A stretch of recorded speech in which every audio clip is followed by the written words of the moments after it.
नमस्ते दोस्तों, मैं अनु। स्वागत है आपका मेरे यूट्यूब चैनल स्त्री प्रेप MPPSC में। रोज़ की तरह सुबह उठ करके मैं चाय बना करके पढ़ने बैठ गई हूँ। मुझे आप सभी को बहुत बहुत धन्यवाद कहना है मेरी वीडियो को लाइक, शेयर एंड सब्सक्राइब करने के लिए। मुझे एक कमेंट आया था GS2 के पेपर के नोट्स और बुक बताने के लिए। तो GS2 का जो पार्ट ए पॉलिटी है उसके लिए आप M लक्ष्मीकांत की बुक मैं रेफ़र कर रही हूँ। आप सिविल जॉब्स के नोट्स भी रेफ़र कर सकते हैं।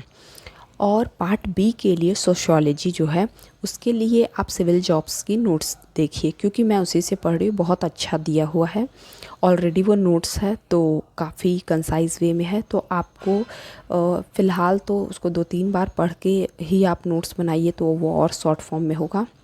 और अगर नहीं चाहें तो नोट्स नहीं भी बनाएं, क्योंकि सोशियोलॉजी और उद्यमिता का मैं नोट्स अभी नहीं बना रही। वो ऑलरेडी बहुत कम पेजेस में लिखा है। टॉपिक बहुत 2-3 पेज में एंड हो जा रहा है।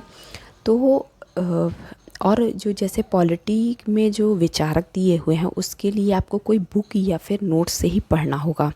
और आपको यही सजेशन दूंगी 2024 वालों के लिए कि जो नए विचारक ऐड हुए हैं उनको आप बहुत अच्छे से प्रिपेयर करें, क्योंकि वो आने के बहुत ज़्यादा चांस हैं।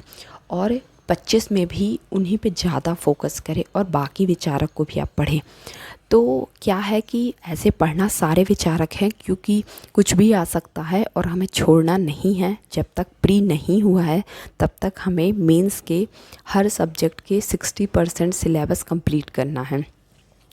तो अभी मैं एथिक्स पढ़ रही हूँ, उद्यमिता पढ़ रही हूँ और पॉलिटी और समाजशास्त्र। तो अब ये 4 सब्जेक्ट पूरा नहीं पढ़ रही हूँ। तो जैसे पॉलिटी के मैं सिर्फ नोट्स बना रही हूँ, ऑलरेडी मैं काफ़ी कुछ पढ़ चुकी हूँ। तो 3 सब्जेक्ट में मैं एथिक्स, उद्यमिता और समाजशास्त्र, ये 3 सब्जेक्ट पढ़े। तो आप भी ऐसे अपने टाइम के अकॉर्डिंग 2 से 3 सब्जेक्ट उठा सकते हैं। तो सिविल जॉब से मैं उद्यमिता और समाजशास्त्र पढ़ रही हूँ, तो मुझे काफ़ी अच्छा लग रहा है और पढ़ने में काफ़ी आसानी जा रही है। एकदम बहुत अच्छे फॉर्म में लिखा हुआ है। हर किसी को एक बार देखना चाहिए, अच्छे लिखे हैं। और नैतिक शास्त्र की जो मैं दर्पण पब्लिकेशन की बुक रेफ़र कर रही हूँ, तो वो भी मुझे पहले तो बहुत मुझे टफ़ लग रहा था, क्योंकि मैं स्टार्ट की थी दार्शनिक से पढ़ना।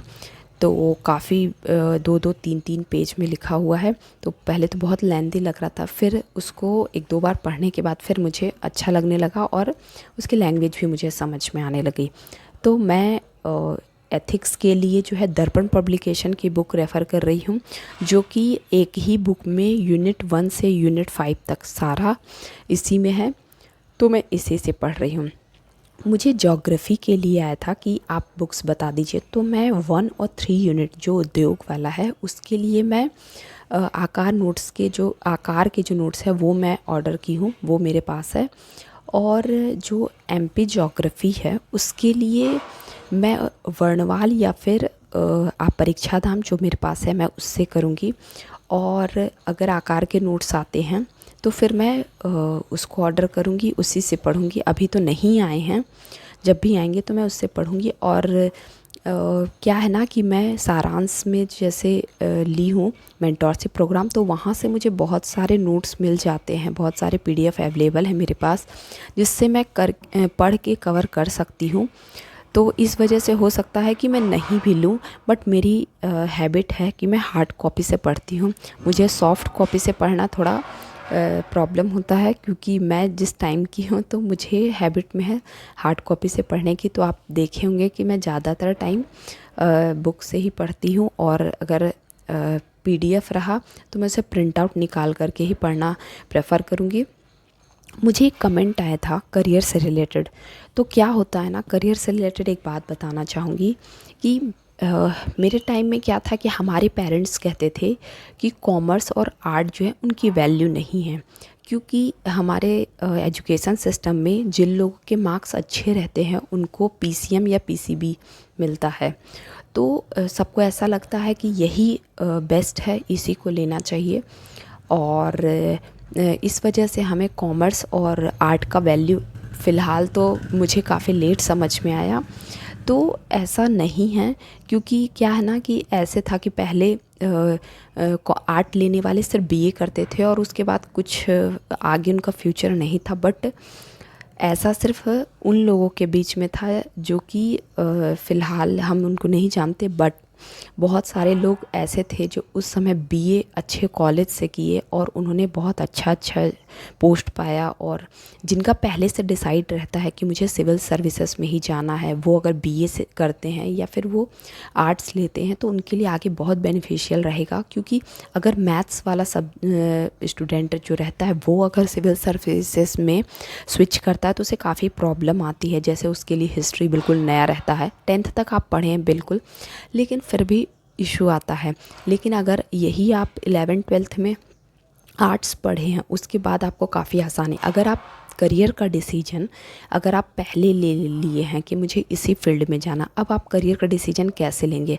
आपको बिल्कुल करियर का डिसीजन लेने का फ्रीडम है, लेकिन आप ऐसे मत सोचिए कि इसमें जॉब, इसमें पैसा ज़्यादा है, सुविधा ज़्यादा है। ऐसे देख कर के अगर आप करेंगे तो जिस फील्ड में भी जाएंगे अगर आपको असफलता मिलता है तो फिर आपको गिव अप करने की इच्छा होगी, तो फिर आप गिव अप कर देंगे।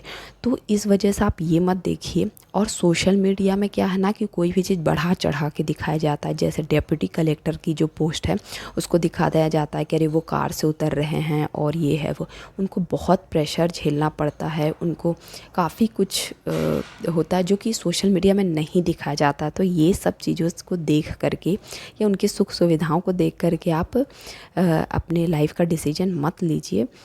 और हाँ, अब जैसे कहते हैं कि यार डॉक्टर जो हैं वो डिप्टी कलेक्टर बनते हैं, तो क्या है उसका ये रीज़न है कि अगर वो डॉक्टरी की है फिर उनको नहीं पसंद आया, उनको अपने लाइफ में चेंजेस करना है, नई उस फील्ड में कंटिन्यू करना चाहते हैं, तो वो फिर डिप्टी कलेक्टर या जो भी बनना चाहते हैं, जो भी करना चाहते हो उस फील्ड में चले जाते हैं। तो क्या है ना कि जैसे क्या होता है कि हमें पहले नहीं पता चलता हमें क्या करना है। अगर हम जैसे हम क्या होता है कि जब 12th पास करते हैं, सब इंजीनियरिंग कर रहे हैं तो फिर हम सब इंजीनियरिंग कर लिए, सब अगर डेंटल का डेंटिस्ट बन रहे हैं तो हम डेंटिस्ट की पढ़ाई करने लग गए। फिर उसके बाद में पता चलता है कि नहीं हमें ये तो करना ही नहीं था, हमें कुछ और करना है, फिर हम स्विच करते हैं। तो फिर ये मैटर नहीं करता आप क्या कर रहे हैं, आप अपना डिसीजन खुद के दम पे लीजिए ताकि आपको उस फील्ड में असफलता भी मिले तो आप खुश रहें कि ठीक है ये मेरा डिसीजन था और मैं इस पे बहुत, क्या है ना आपको किसी भी चीज़ में सफल होने के लिए आपको बहुत मेहनत करना पड़ेगा और टाइम देना पड़ेगा। पहले आप असफल होइएगा उसके बाद ही सफलता मिलेगी। तो आप ये डिसाइड करिए कि अगर इस फील्ड को मैं चूज़ कर रहा हूँ या रही हूँ तो इस फील्ड में मैं टिके रहूँगी या रहूँगा, ताकि कुछ भी हो जाए मुझे गिव अप नहीं करना है, सफल होना है, टाइम देना पड़ेगा, मेहनत करना पड़ेगा, तभी जाकर के आपको कामयाबी मिलेगी। तो आपको आपके कमेंट का आंसर मिल गया होगा। इसी तरह मैं आप सभी को बोलती हूँ कि आपका कोई भी प्रॉब्लम है, कोई भी इशू है तो आप मुझे कमेंट कर सकते हैं। और आप मेरी वीडियो से क्या चाहते हैं कि मैं अपनी वीडियो में ऐसा क्या ऐड करूं जो आपके लिए हेल्पफुल हो, तो आप अपना सजेशन भी दे सकते हैं। और आप सभी को मैं बहुत बहुत फिर से धन्यवाद कहूँगी मेरी वीडियो को लाइक शेयर एंड सब्सक्राइब करने के लिए। और इसी तरह आपको कोई भी प्रॉब्लम हो आप मुझे कमेंट कर सकते हैं। और MPPSC की तैयारी जो है आप कीजिए, बहुत अच्छे से कीजिए और सफल होइए।